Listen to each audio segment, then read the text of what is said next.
Today, let's make crispy and juicy barbecue rib. 1 kilogram pork rib.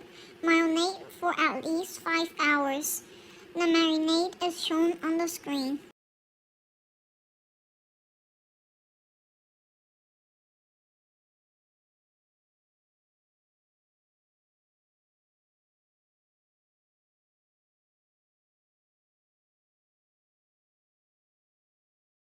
Remember to mix it well, cover it by plastic wrap and put it in the fridge to marinate.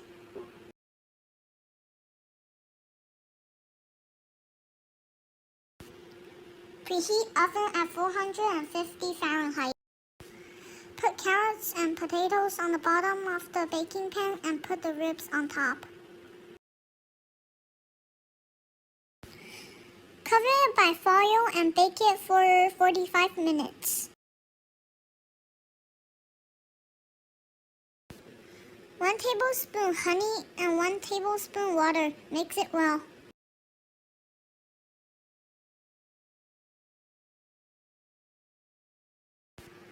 "45 minutes later, take it out and brush honey water on one side of the rib.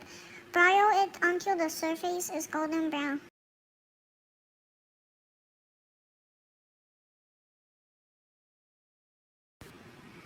Brush honey water on the other side of the rib and broil it until it's golden brown.